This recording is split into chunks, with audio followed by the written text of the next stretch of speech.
Hi, I'm Ben-Yaakov. This presentation is entitled Modeling Ceramic Capacitor Loss under High DC Bias Voltage and High Current Stress.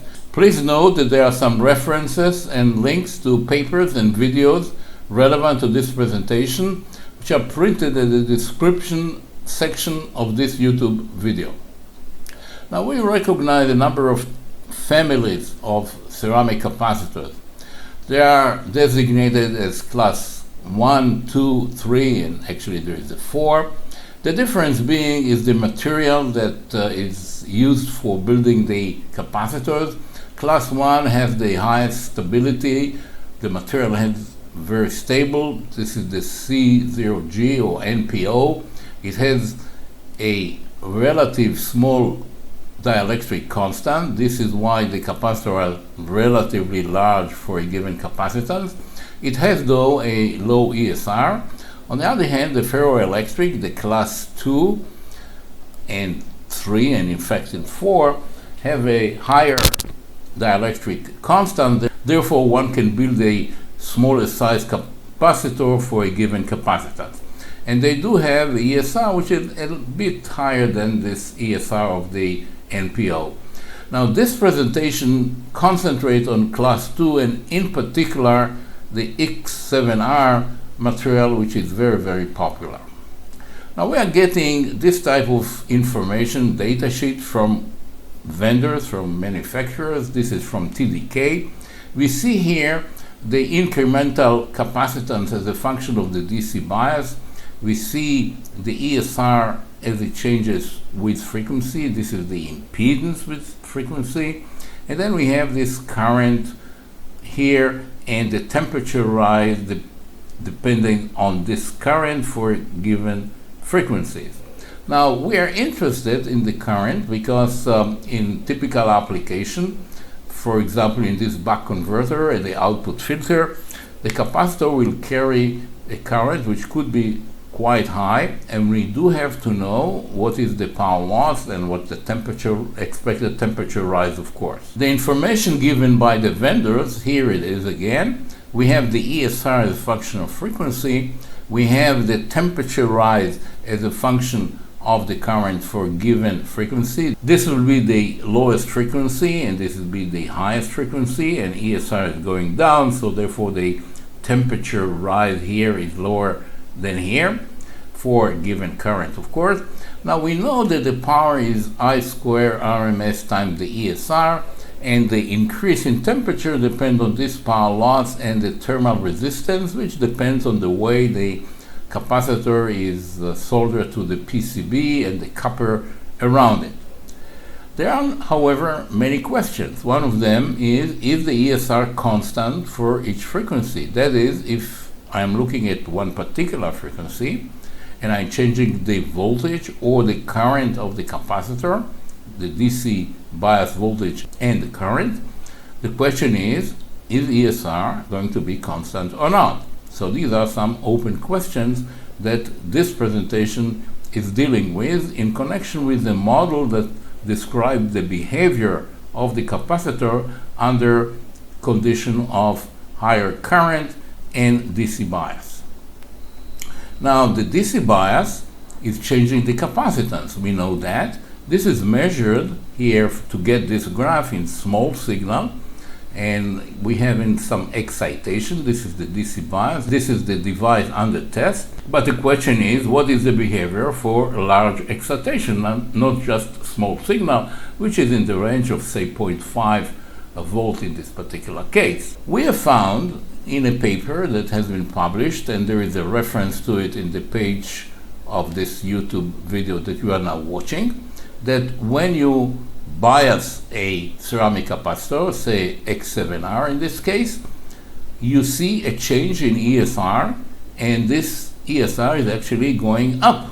So losses will increase with the bias. So this is something that we have found by measurement. Actually, it's a group from Omicron Lab with a Bortis 100 analyzer. And so this is well known. But what is required is a model that will include all this information in it. Now, the classical model of a ceramic capacitor or any capacitor, in fact, will be the capacitance ESL, equivalent series inductance, equivalent series resistance, and here is the resonance between the inductance and the capacitance. And of course, at this point, we see the ESR. This is why it's touching here. So this is the ESR as a function of frequency. And we see that typically it's improved, that the ESR is going down as the frequency increases. So I found in an earlier paper, which is also referenced in this description part of this video, that you can describe this portion by this equation.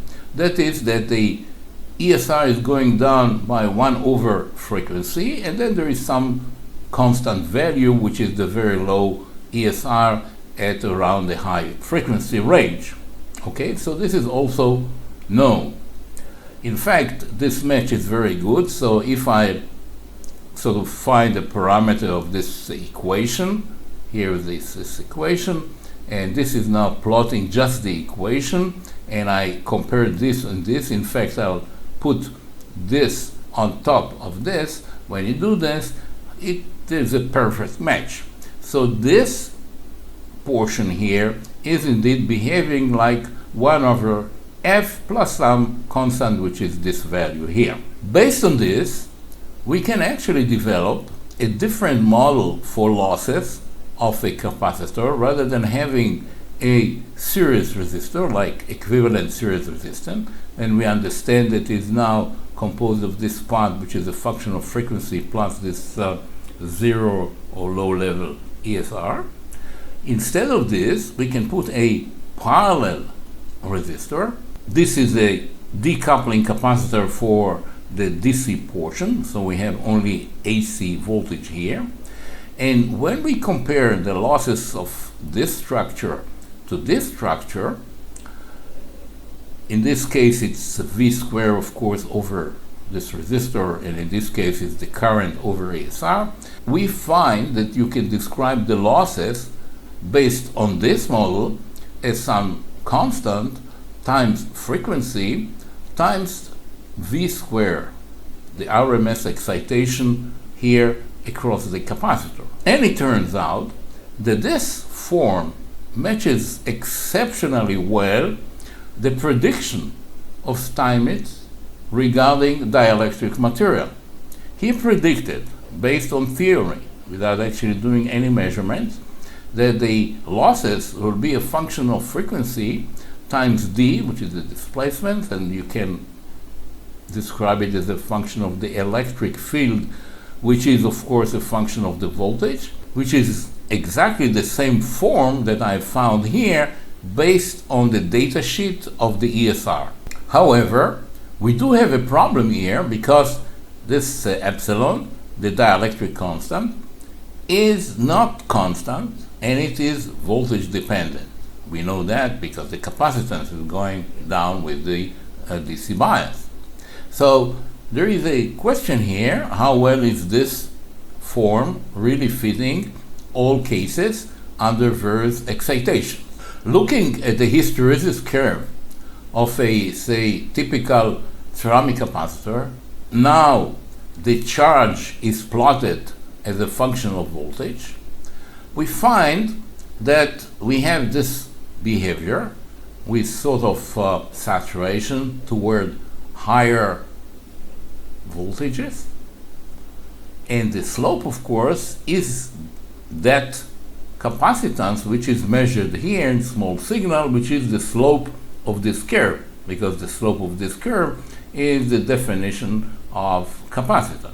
So this is another way to look at the nonlinearity of this ceramic capacitor. And indeed, in a paper published in December 2020, Professor Kolar and co-workers proposed this template.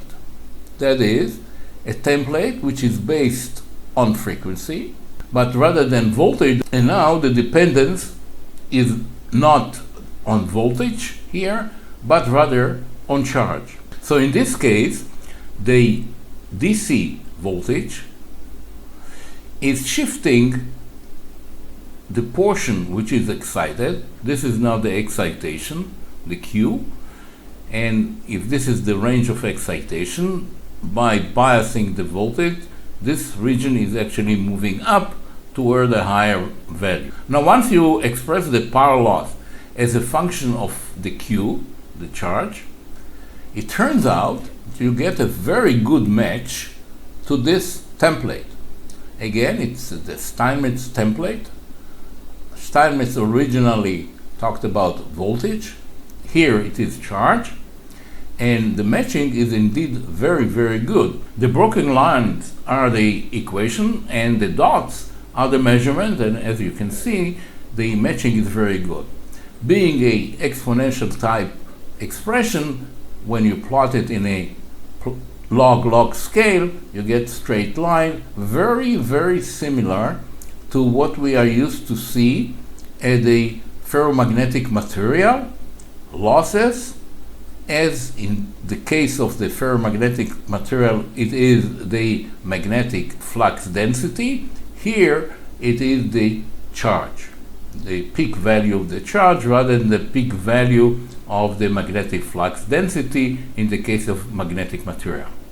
So similarity here is really amazing, and the matching is exceptionally well. However, this template depends on charge, which is not easily measured. A better way, of course, would be to use the RMS current, which can be measured very easily and very conveniently. But the question is, what is the ESR, which is apparently not a constant anymore, if you are considering large excitation? So the question is, what is ESR?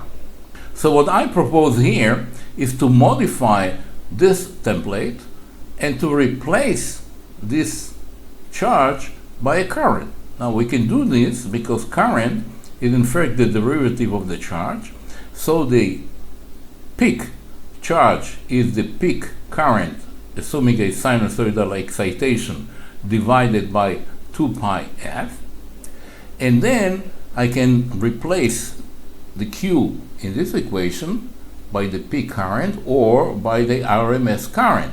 So this would be a modified expression from this original one suggested by Professor Kolar and co-workers, which now is a function of RMS current rather than charge. But then we can go further and equate the losses according to this basic expression to the losses according to this template, which is now expressed as a function of the RMS.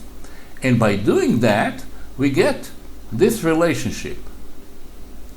Lo and behold, this is very similar to what I have found from the datasheet of ESR, that it is a function of 1 over f, where there is an offset here for the low ESR at the very high frequencies. So this is an outcome of the template suggested by Kolar and workers, in which we replaced the charge by current and then equate the two forms to get this ESR. So let's see how good is it. So I've set up a very simple simulation so I can plot some curves, and in this simulation I have the following. This is now the losses. This is the loss here. This is a dependent voltage source, which calculates the losses according to the template.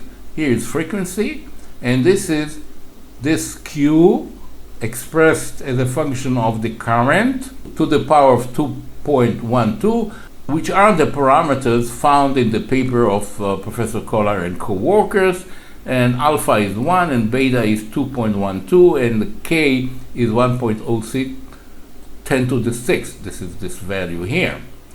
Once I have this power loss, I can divide it by I RMS square. This is I peak over square root of 2 multiplied, so it's I peak square divided by 2 to get the ESR according to the conventional way of calculating the losses. And when I do this, Here is what I'm getting. Now, this is voltage, but actually it expresses ESR, so it's ohms.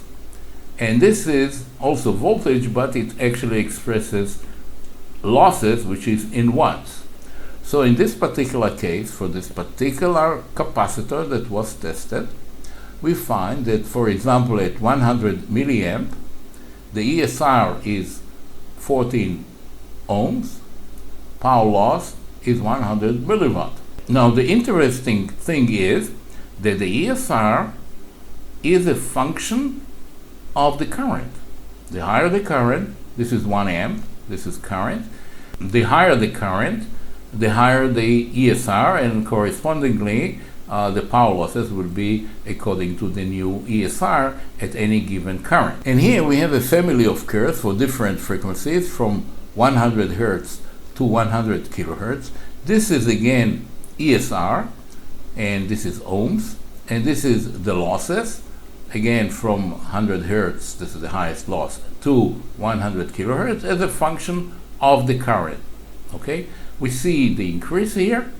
These are straight lines because the template is a power function. So when you plot it in a log-log scale, you get straight lines. But the question is, of course, how can we verify this other than, of course, based on the data produced in the study by Professor Kolar and co-workers? And one way to do it is to use data given by the manufacturer for the X7R material. These are small signal data. What they are showing here is the ESR as a function of frequency for different capacitances. This is 1 microfarad. This is 0.1 microfarad. Our capacitor, or the capacitor tested by in this paper that I'm discussing, is 0.47. So I've interpolated here this curve to represent the 0.47 microfarad. Now this is for small signal. Now I have here excitation of 1 milliamp. This is amp, this is current, this is not voltage. And obviously this is small signal. So I'm going to compare these points here to the data given by the manufacturer. Here are the points. So this is for 100 kilohertz, 10 kilohertz, and 1 kilohertz given here in this data sheet. And as you can see, these points given by this model here are in a very good agreement with the data given by the manufacturer. So we can say that the model indeed seems to be working very well. Now, what about the DC bias voltage? Well, it turns out that if the template is based on charge rather than voltage, then the expressions for the losses, the equation, are independent on the DC bias. You see here that all the points for all the DC bias cases follow the same line. So you are actually free from this problem. On the other hand, if you look at the relationship as a function of excitation of voltage rather than charge, as we have been doing up to now, you see that you get some nonlinear behavior. These are losses as a function of excitation and DC bias. So it's a nonlinear function here. While here, when you express it as a function of Q, you get sort of independence of the DC voltage, which is of course extremely convenient. So how could this be explained? Well, if the excitation is voltage, here it is, and this is a fixed excitation here and a fixed excitation here, you see that you go over a very small portion of the curve here, hysteresis curve, while here it's a much larger portion. On the other hand, if the excitation is the Q, and you express the loss as a function of this excitation, you see that here actually it's a lower portion than here, and here it's gonna kind of squeeze down, and as it turns out, the losses here and the losses here as a function of this delta Q are the same, which kind of looks reasonable. While here, obviously, you can see that it'll be some non-linearity if you express the losses as a function of the voltage excitation. So we can summarize that the model proposed by Professor Kolar and co-workers and tested for this particular capacitor seems to be working extremely well. It is reasonable to assume that similar result will be obtained with other capacitor of same material. I don't know about other material, but for X7R, I'd expect that you'll get similar. So now it's up to the vendors to come up with these parameters, K, alpha, and beta, for the different ceramic capacitor product they have. And if we'll have these parameters, then we will be able to tell what is the loss at high current based on this model. This brings me to the end of this presentation.